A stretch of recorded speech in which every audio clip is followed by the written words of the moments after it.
Olá pessoal, tudo bom? Hoje nós vamos ver as propriedades físicas dos compostos orgânicos e essa aula ela vai ser, digamos assim, diretamente relacionada àquela aula de revisão que eu fiz algum tempo atrás, que envolvia basicamente polaridade, envolvia eletronegatividade, entre outros assuntos, tá?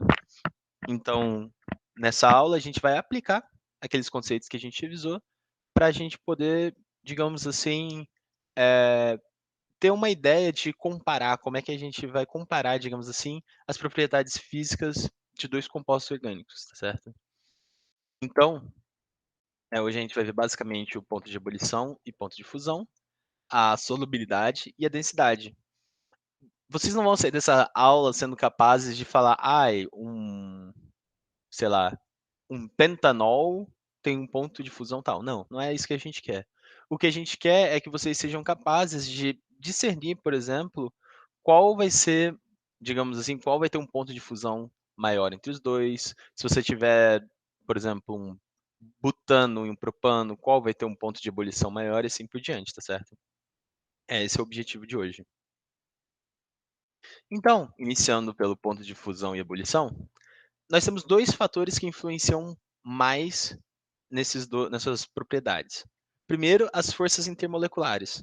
Nós temos uma regra que diz que quanto mais forte a interação intermolecular entre 2 moléculas, teoricamente, maior vai ser o ponto de fusão e ebulição desses compostos. E segundo, a massa molar dos compostos. A gente vai ver que conforme a gente vai aumentar a massa molar de compostos, a gente vai tender a ter um ponto de fusão e um ponto de ebulição maior, tá certo? Então, vamos iniciar pelo alcano, que o alcano é o mais simples de todos, né? Os alcanos são basicamente compostos de carbono e hidrogênio que são apolares, porque eles têm eletronegatividades parecidas, né? Ou seja, suas interações intermoleculares são bem fracas, digamos assim, são de forças de Van der Waals. Então, como eles têm interações de forças de Van der Waals, essa baixa atração significa que eles não vão estar se atraindo muito, ou seja, as moléculas deles não vão estar muito interagindo uma com outra. Então, ele vai ter uma facilidade maior para perder moléculas para, digamos assim, outras fases. Por quê? Não sei se vocês lembram, quando a gente tratou sobre ebulição, sobre condensação, sobre fusão, a gente viu, por exemplo, que na ebulição, quando a gente alcança o ponto de ebulição, o que acontece é que uma molécula, ela vai, digamos assim, diminuir a sua interação com outra molécula e vai sair de uma fase para outra, tá certo? Então vai ser a mesma coisa aqui. Como a gente vai ter forças de interação bastante fracas entre moléculas, eles vão ter uma facilidade maior, as moléculas vão ter uma facilidade maior para se dissociar uma das outras e simplesmente passar de uma fase para outra. Então, se a gente observar nesse gráfico aqui da temperatura de ebulição dos alcanos normais, começando aqui na esquerda com metano, CH4, e indo até o alcano com 16 carbonos, a gente tem que vai aumentando a temperatura de ebulição conforme vai aumentando o número de carbonos na cadeia.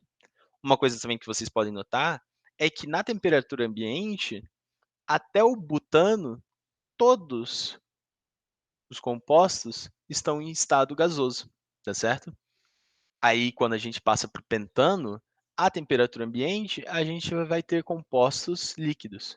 Se a gente aumentar mais ainda o número de carbonos, o que é possível, por exemplo, quando a gente chega nas parafinas, a gente vai obter compostos no estado sólido, tá certo? Tem um outro fator que influencia, principalmente quando nós temos compostos, digamos assim, com o mesmo número de carbono, a gente vai observar que, quando a gente tem compostos com o mesmo número de carbono e compostos com a mesma função orgânica, aqueles que não possuem ramificações, eles vão ter uma temperatura de ebulição maior. Por que isso acontece? Se vocês observarem aqui, a gente tem um composto, né, com as suas ramificações, e esses tracejados aqui vão ser as forças intermoleculares, são as interações entre moléculas. Quando a gente observa duas cadeias normais, não ramificadas, a gente vê que a gente tem muito mais tracejado e, consequentemente, muito mais forças eh, intermoleculares do que quando a gente possui ramificações. Então, o que acontece? Como eu havia explicado, como eu havia dito, quanto mais força intermolecular, quanto mais força de aproximação, mais difícil vai ser passar de uma fase para outra. Ou seja, quando não temos ramificações, a temperatura de ebulição e de fusão também, mas principalmente de ebulição, tende a ser maior, tá certo? Igualmente, a gente pode observar o ponto de fusão. Aqui nós temos praticamente o mesmo gráfico que o anterior, que nos mostra que o ponto de fusão vai aumentando conforme vai aumentando o número de átomos de carbono num alcano. E o que vocês podem observar é o seguinte, que a partir do carbono 19, nós vamos ter já moléculas no estado sólido, ou seja, o átomo C19, ou seja, C19H40, esse componente ele vai ser sólido à temperatura ambiente. E como eu havia dito anteriormente, que até o carbono 4, a gente tinha, né, compostos gasosos à temperatura ambiente. A partir do carbono 19, a gente tem compostos sólidos à temperatura ambiente. Então, entre o carbono 18 e o carbono 5, nós vamos ter compostos líquidos à temperatura ambiente, tá certo? Agora, quando a gente fala de moléculas polares, a gente vê que há um aumento no ponto de fusão e ebulição. E por que isso acontece? Isso acontece basicamente porque em compostos polares a gente vai ter uma maior força de atração entre as moléculas. A gente vai ter forças de polo, ou de polo permanente, como a gente viu na aula anterior. E essas forças, essas interações intermoleculares, elas são mais fortes do que as forças de Van der Waals. Consequentemente, nós vamos ter pontos de ebulição e pontos de fusão mais altos. Isso a gente pode ver aqui nessa tabela. O metano, ele tem uma temperatura de ebulição muito baixa, menos 161,5 graus. Agora, conforme a gente vai aumentando, colocando um flúor, por exemplo, a gente observa que essa ponto de ebulição já cai para 78 graus. Um cloro, 23 graus. Um bromo já passa para positivo, 4 graus e meio. E um iodo, 42,4 graus. Se vocês observarem também, na aula anterior eu tinha dito que o flúor é o mais eletronegativo. Se o flúor é o mais eletronegativo, normalmente as forças intermoleculares do flúor são mais fortes, por exemplo, do que as forças intermoleculares do iodo, porque ele é menos eletronegativo.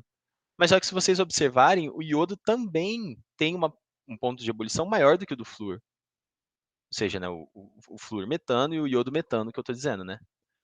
Então, se vocês observarem, a massa molar também tem um efeito bastante grande sobre essa propriedade do ponto de ebulição e ponto de fusão, tá certo? Então, o que, que a gente precisa observar sempre? A gente precisa observar tanto a polaridade e a massa molecular dos compostos que estão fazendo parte aqui dessa ligação, tá certo? E o mesmo acontece quando a gente tem compostos com ponto de hidrogênio, né? Como a gente tinha dito, as pontes de hidrogênio elas são os mais fortes das forças intermoleculares entre compostos covalentes, né? Ou seja, o efeito sobre o seu ponto de ebulição e ponto de fusão vai ser maior ainda, tá certo? Isso aqui fica mais ou menos como é, por exemplo, um composto com OH, ou seja, um álcool. A gente vai ter um radical de um lado, o OH desse lado, e o H com O da molécula subjacente, adjacente, perdão, vai estar formando pontos de hidrogênio e isso vai estar aumentando ainda mais o ponto de ebulição e fusão. Então, um exemplo que a gente pode ter é dos álcoois. Olha como é que os álcoois possuem pontos de ebulição muito mais altos do que os pontos de ebulição de um hidrocarboneto, de um alcano, tá certo? Então, ó, o metanol possui um ponto de ebulição de 64,8 graus, enquanto o metano possui um ponto de ebulição de menos 161,5 graus. E como vocês vão vendo, ele vai aumentando conforme vai aumentando a massa molecular da substância, tá certo? Um exemplinho só é o ácido carboxílico, né? Que se vocês observarem, eles possuem um oxigênio de um lado e um OH de outro, e o outro também vai possuir um oxigênio e um OH. Então ele vai formar duas pontes de hidrogênio por molécula, fazendo com que seu ponto de ebulição e fusão seja mais alto ainda. Por exemplo, o ácido metanóico possui um ponto de ebulição mais alto ainda do que o álcool, tá certo? Então, vamos relembrar. A gente tem as forças de Van der Waals, que vão ser mais fracas, e elementos com forças de Van der Waals vão tender a ter um ponto de fusão mais baixo. Depois a gente vai ter as forças de polo, que vão dar um pouco mais de temperatura de ebulição e fusão. Depois a gente vai ter as pontes de hidrogênio. E quanto mais pontos de hidrogênio entre moléculas, o que acontece? Maior vai ser a temperatura de fusão e de ebulição, tá certo? A mesma coisa a gente pode dizer sobre a massa molecular. Aumentando a massa molecular, a gente vai obter um ponto de ebulição e fusão maior. Então vamos fazer 2 exercícios resolvidos aqui. 5 frascos de reagentes numerados de 1 a 5 contêm líquidos de forma geral CnH2n mais 2. Ou seja, o que nós sabemos? São alcanos. E eles estão entre 5 e 9, ou seja, nós estamos entre 5 moléculas de carbono, átomos de carbono, ou 9 átomos de carbono. Sabe-se que os compostos apresentam cadeia normal e que os pontos de ebulição são dados ao lado. Com essas informações, pode-se afirmar que o líquido existente no frasco número 4 é... Bom, gente, a gente sabe que a gente tem alcanos de 5 átomos de carbono até 9 átomos de carbono. Então, qual vai ser o maior ponto de ebulição? O maior ponto de ebulição vai ser aquele que possui maior massa molecular, que vai ser o alcano com 9 átomos de carbono, e o menor vai ser o com 5, tá certo? Então, como é que a gente vai resolver essa questão? A gente vai ter que numerar, vai ter que ver qual a ordem, em que lugar dessa ordem vai estar o frasco número 4. Então, vamos observar. O frasco número 4, ele está só abaixo do 151, ou seja, ele está só abaixo do frasco número 2. A gente sabe que o frasco número 2 vai ser o nonano, né? Que é o composto com 9. Por quê? Porque é o que possui o maior ponto de ebulição. Como esse é o segundo, o que possui o segundo maior ponto de ebulição, esse vai ser o logo sequente, o subsequente do hidrocarboneto 9. Então, esse aqui vai ser o hidrocarboneto com 8 carbonos, ou seja, ele vai ser o octano. Resposta correta, letra A. Agora vamos para a questão do lado direito. Considere tais substâncias. Bom, a gente vai ter aqui um alcano de 5 carbonos, a gente vai ter um alcano de 3 carbonos, a gente vai ter um álcool e a gente vai ter um éter, tá certo? A alternativa que apresenta essas substâncias em ordem crescente de temperatura de ebulição é... Bom, qual vai ser o mais fraco de todos? O mais fraco de todos, a gente sabe que vai ser o alcano com menor cadeia carbônica. Ou seja, o alcano com menor cadeia carbônica é o 3. Então, a gente vai ficar entre o B e o D, tá certo? Agora, qual é o próximo? Bom, aqui nós temos uma função também alcano. Aqui nós temos um álcool e aqui nós temos um éter. Ou seja, a gente vai saber que o alcano também vai ser o segundo com menor temperatura de ebulição. Ou seja, vai ser 3 e 1. Ou seja, os dois, 3 e 1. Agora, qual vai ser o próximo? Bom, de um lado a gente tem um éter. A gente observa que o éter, o oxigênio do éter, ele fica ligado entre carbonos. Ou seja, né, aqui a gente tem uma cadeia heterogênea com um oxigênio ligado entre carbonos. O que a gente tem que ver é que o oxigênio ligado entre carbonos ele não forma pontes de hidrogênio, tá certo? Então, esse composto aqui, ele não vai estar formando pontos de hidrogênio, enquanto esse composto aqui, a gente tem um OH, esse composto aqui irá formar pontos de hidrogênio. Então, o éter ele vai ter um ponto de ebulição menor do que esse álcool. Consequentemente, a nossa resposta vai ser letra D. Vai ser o menor alcano, o segundo menor alcano, o éter e o álcool, certo? Então tá. Agora nós vamos para a solubilidade, certo? A solubilidade ela segue aquela nossa regra, eu acredito que a gente conversou sobre isso, que é substâncias polares se dissolvem em substâncias polares. Substâncias apolares se dissolvem em substâncias apolares, ou seja, semelhante dissolve semelhante. Então, a polaridade é o que define a solubilidade. E a polaridade ela é basicamente definida pelas forças intermoleculares. Além das forças intermoleculares, uma coisa que a gente tem que falar também é, além disso, é a... Como é que é o nome? a geometria molecular. A geometria molecular também define se uma substância é polar ou apolar, tá certo? Então, nós temos que tanto a polaridade, ou seja, tanto as forças intermoleculares, principalmente, e também a geometria molecular, tá certo? Então, por exemplo, moléculas com forças de dipolo e ponto de hidrogênio, elas se dissolvem melhor em substâncias polares, como a água, por exemplo. Moléculas com forças de Van der Waals, como hidrocarbonetos, por exemplo, se dissolvem melhores em substâncias apolares. Perdão, aqui que faltou um A, tá? Só para não confundir vocês, vou corrigir já agora. Em substâncias apolares, ou seja, um metano, um etano, ele vai se dissolver melhor em um óleo, por exemplo, enquanto algumas moléculas que possuem dipolo ou ponto de hidrogênio, como por exemplo um clorometano, vão se dissolver melhor em água, tá certo? Então, mais ou menos isso aqui que acontece. Por exemplo, nós temos um álcool que possui pontos de hidrogênio e água. A gente observa que o álcool ele vai entrar junto da água nessa cadeia de pontos de hidrogênio, facilitando muito a solubilidade entre eles. Se vocês observarem aqui, esse é até um exemplo interessante, olha como é que o álcool, né, principalmente os álcools pequenos, ele possui uma solubilidade muito grande em água. O metanol ele tem uma solubilidade infinita em água.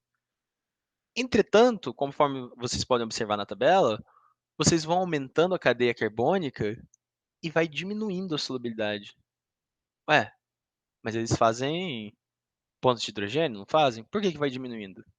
Bom, a resposta é simples, porque essa parte, ela é uma parte hidrofílica, ou seja, ela é amiga da água, ela gosta da água, ela se dissolve com facilidade em água. Só que essa parte aqui é uma parte hidrofóbica, ou seja, é uma parte apolar, que não gosta tanto de água. Então, o que isso significa? Isso significa que, conforme nós vamos aumentando a cadeia carbônica, a gente vai aumentando a parte que é hidrofóbica. Então, por exemplo, álcoois muito simples que possuem um carbono, ele possui uma parte hidrofóbica, uma parte que não gosta de água, muito pequenininha. Então, praticamente não influencia na solubilidade de água. Entretanto, conforme a gente vai aumentando a cadeia carbônica, a gente vai obtendo uma cadeia, né, que tem uma apolaridade muito grande. E eles vão se tornando insolúveis em água. Tá certo? Então, vamos fazer dois exercícios resolvidos rapidamente. Considere o aspecto da polaridade das moléculas. Em qual das seguintes substâncias o benzeno é menos solúvel? Bom, o benzeno ele é um hidrocarboneto, certo? O que a gente sabe sobre hidrocarbonetos? Hidrocarbonetos são o quê?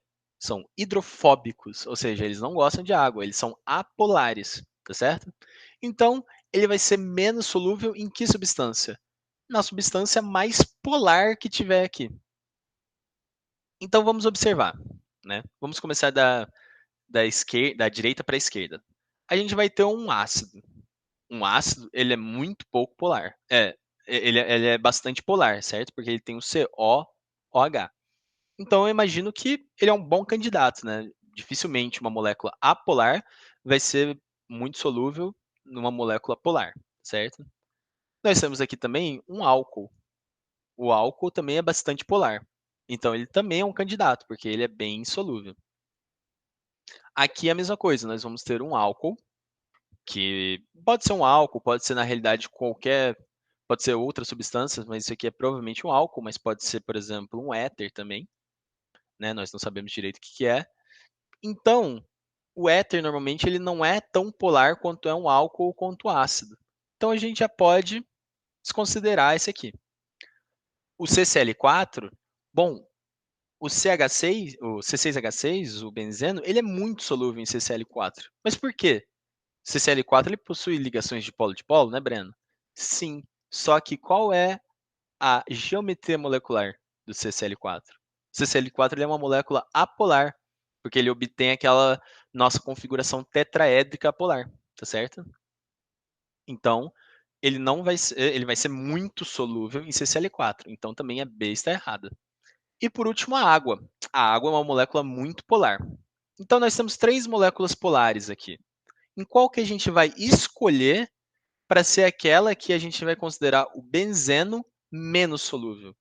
Bom, Se vocês observarem, nesses 2 compostos aqui, nós temos o carbono, nós temos uma parte de hidrocarboneto, certo? E quando a gente observa a água ela não possui nenhuma parte de hidrocarboneto. Então, eles possuem uma apolaridade um pouquinho maior do que a água. A água é a molécula mais polar daqui, porque ela não possui nenhuma parte sua apolar, como existe aqui com o CH3, o CH3, tá certo? Então, qual vai ser a molécula mais polar aqui e, consequentemente, menos solúvel do benzeno? Vai ser a água. Ela é a molécula mais polar que tem, certo? Aqui nós vamos ter uma parte de CH3, CH3, e nós sabemos que a partes com CH3, com carbono e hidrogênio, são partes mais apolares, tá certo? Então aqui a gente vai ter uma polaridade um pouco menor do que da água. E agora vamos fazer essa questão aqui. É uma questão aberta e ela nos pergunta: uma das propriedades que determina a maior ou menor concentração de uma vitamina na urina é a sua solubilidade em água. Qual dessas vitaminas é mais facilmente eliminada na urina? Vai ser a vitamina A ou a vitamina C? A resposta vai ser a vitamina C. Por que a vitamina C? Olha o tanto de hidroxilas que a gente tem na vitamina C para realizar pontes de hidrogênio com a água, com a urina. A urina é basicamente água, certo? Por outro lado, a gente tem a vitamina A, que ela só possui uma hidroxila e uma grande cadeia carbônica, certo? Então, por conta da polaridade, pela vitamina C ser uma molécula mais polar, que vai realizar mais pontes de hidrogênio com a água, ou seja, com a urina, a gente sabe que a vitamina C ela vai se solubilizar mais ou melhor na urina. Então, ela vai ser mais facilmente encontrada na urina. E deu uma justificativa para o ponto de fusão da vitamina C ser superior ao da vitamina A. Bom, a explicação ela é a mesma da que a gente acabou de falar.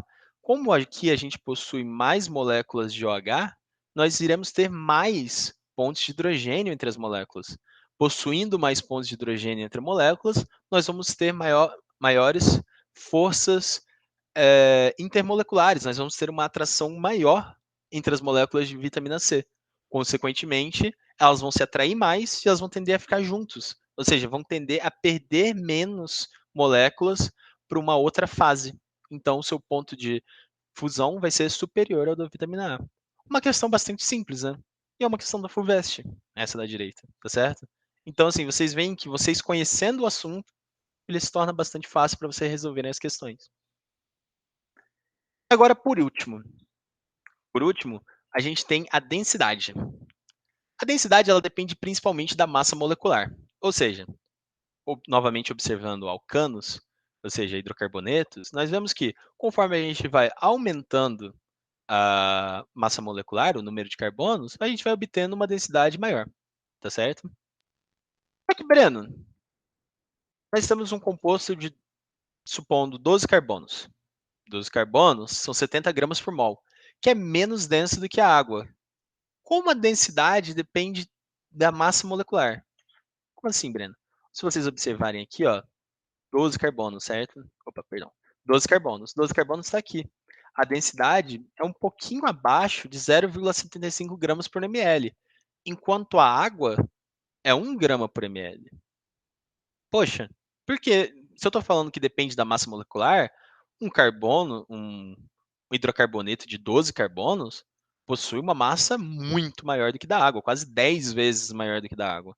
Então, por que esse hidrocarboneto possui uma densidade menor do que da água? A resposta para isso é que a densidade tende a depender da massa molecular dos átomos, tá certo? Observe o seguinte: o hidrocarboneto ele possui só carbono e hidrogênio, que são 12 gramas por mol e 1 grama por mol. Enquanto a água ela possui hidrogênio e oxigênio. O oxigênio ele possui uma massa molecular maior do que o do carbono. Então, o que acontece? Se vocês pensarem numa água, a gente vai ter uma molécula pequenininha com um átomo maior do que o de carbono e hidrogênio. A densidade é a massa dividindo por área, né? Por volume, no caso. Né? Então, como na água a gente vai ter um volume bem pequeno em uma massa maior, porque o oxigênio pesa mais do que o carbono, a gente vai observar que esse composto vai ter uma densidade maior do que esse composto, tá certo? Agora vocês imaginam, né, do lado do hidrocarboneto, a gente vai ter uma molécula enorme, mas com átomos relativamente leves. O que vai acontecer? Nós vamos ter uma densidade pequena, ok? Então, se a gente observar os aletos possuem massas moleculares muito grandes, como mostrado aqui, a gente observa que esses aletos eles possuem densidades altíssimas. Então, por exemplo, esse aleto aqui com iodo, e o tipo iodoetano, por exemplo, a gente vai ter uma densidade de 1,93, quase 2 vezes maior que a água, tá certo? Porque o iodo é um elemento muito grande. Cloro, a gente esse 2 seria 1,2-cloro etano, a gente tem aqui também uma densidade superior à da água. Por quê? Porque o cloro ele tem uma massa molecular de 35,5, tá certo? Enquanto o oxigênio só tem 16, ou seja, mais que o dobro. Consequentemente, a gente vai ter uma densidade maior. A mesma coisa a gente pode dizer aqui sobre o bromo, tá certo? O 1,2-bromoetano, 1,2-dibromoetano, perdão, ele vai ter uma densidade 2 vezes maior que a água. E o iodo, então, que é maior ainda, é mais pesado ainda, nem se fala. A densidade vai ser 2,65 gramas por mililitro, tá? Então, sim, conforme vai aumentando a massa dos átomos, vai aumentando a sua densidade. Então, vamos fazer 2 exercícios resolvidos para terminar a aula de hoje, certo? Sobre os compostos butano, 1-butanol e ácido butanóico. Bom, gente, quem que é o butano, um butanol, e o ácido butanóico? O butano, ele é um hidrocarboneto, certo? Um hidrocarboneto, ele segue aquela regra CnH2n mais 2. Butano são 4 carbonos, então nós vamos ser um C4H10. Quem é o butanol? O butanol, ele segue aquela regra de CnH2n mais 2, oxigênio. Então, ele vai ser o C4H10O.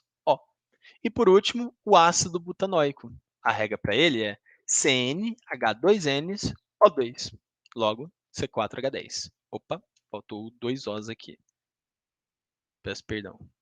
Tá, não vou copiar daqui. Pá, só para vocês não ficarem com a aula com nenhum erro, porque depois vocês podem achar que, né, tem alguma coisa de errado, não. Então, nós temos esses 3 compostos. Vamos ver as seguintes afirmações. Suas fórmulas moleculares são, respectivamente, C4H10, C4H10O e C4H8O2?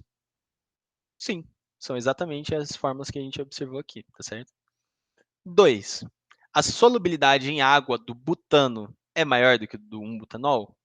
Bom, gente, o butano ele é um hidrocarboneto completamente apolar, enquanto o butanol ele é um álcool. Ele possui o ol, que é uma parte do álcool que é polar. Consequentemente, pelo contrário, o butanol ele possui uma solubilidade em água maior do que o butano, tá certo? 3. O ponto de ebulição do ácido butanóico é maior do que o do butanol? Sim. Por quê?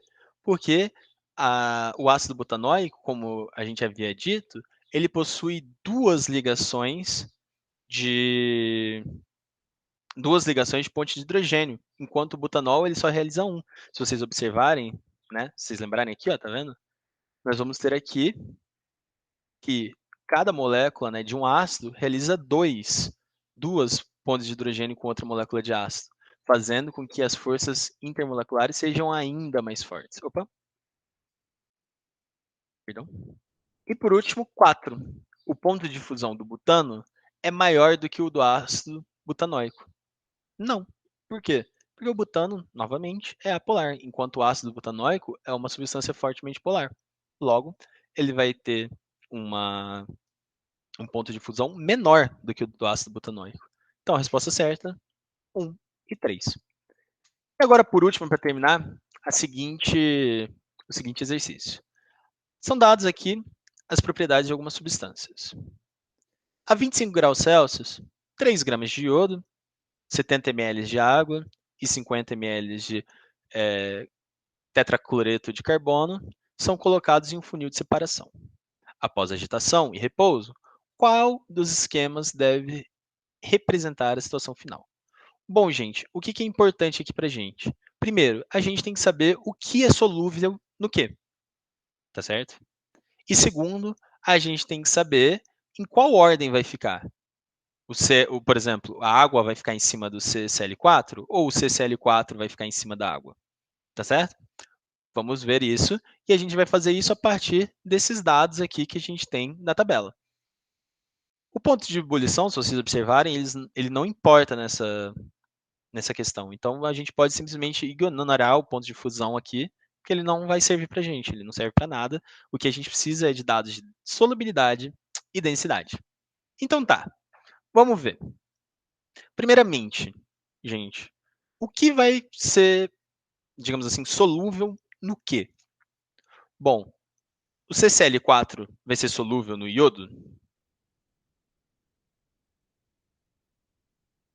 O que vocês acham? Bom, o CCl4 é uma molécula apolar. O iodo também é uma molécula apolar. Então, a gente pode imaginar que sim. O iodo, né? O iodo é só I2, ou seja, não é uma molécula apolar, certo? Então, a gente pode imaginar que sim, eles são solúveis. E aqui ele mostra que o iodo tem uma solubilidade de 2,9 em CCl4, tá certo? Tá certo. E agora o CCl4 em água. O CCl4 ele é uma molécula apolar, enquanto a água é uma molécula polar. Então, a solubilidade do CCl4 em água é zero, certo? Então, o que a gente já sabe? A gente já sabe que a gente vai ter no mínimo duas fases. Por que no mínimo duas fases? A gente vai ter uma fase CCl4 e uma fase água, porque com certeza eles não vão se solubilizar, um não vai solubilizar no outro, tá certo? Beleza. E agora, o que a gente precisa saber também? Aqui, a gente tem a solubilidade do iodo em água e a solubilidade do iodo em CCl4. E a gente recebeu a quantidade que a gente está colocando de iodo, de água e de CCl4. Então, a gente está colocando 3 gramas de iodo, tá certo? Beleza. A gente sabe que em água, 0,03 gramas de iodo vão se solubilizar em 100 gramas de água, 100 centímetros cúbicos de água. Como a gente tem 70 centímetros cúbicos de água, por regra de 3, a gente sabe que um pouquinho menos do que isso vai se solubilizar em água, ou seja, aproximadamente 0,02 gramas de iodo. E a solubilidade do iodo em tetracloreto de carbono é de aproximadamente 2,9, né? Em 100 centímetros cúbicos de tetracloreto de carbono. Aqui ele está falando de 50 centímetros cúbicos de tetracloreto de carbono. Então, se a gente fizer uma regra de 3, a gente vai ver que vai ser 50% desse valor aqui. Ou seja, a gente vai ter aproximadamente 0,02 gramas de iodo dissolvido em água e aproximadamente 1,5, né? Aproximadamente, é 1,45 gramas de iodo dissolvido em tetracloreto de carbono, tá certo? Se a gente somar esses dois valores, esse valor não dá 3, vai dar aproximadamente 1,5 grama, tá certo? Então, o que vai acontecer com o resto do 1,5 grama de iodo nessa solução? Ele vai ter a sua fase própria. Ou seja, nós vamos ter 3 fases. Nós vamos ter a fase da água com iodo, nós vamos ter a fase do tetracloreto de carbono com iodo, e nós vamos ter a fase do próprio iodo, tá certo? Então, agora a gente sabe que esse aqui já está errado, porque só tem 2 fases, esse aqui também já está errado, porque só tem 2 fases, e esse aqui também já está errado, porque só tem 2 fases. A gente vai ter que estar entre essas duas aqui. E como é que a gente vai descobrir isso? Basicamente, a partir da densidade. Quanto mais pesado o fluido, mais profundo fica. Como a gente vai ter uma fase de iodo, a gente observa que o iodo ele possui a maior densidade. Então, o iodo fica no fundo. E agora, quem fica em cima? A água ou o tetracloreto de carbono? A gente observa que o tetracloreto de carbono é mais denso que a água, ou seja, ele tende a ficar mais profundo do que a água. Então, a gente vai ter na ordem iodo tetracloreto de carbono com iodo. E por último, água. Resposta correta, letra B. Certo? Então, gente, por hoje era isso. É só isso. E muito obrigado pela atenção aí. Valeu.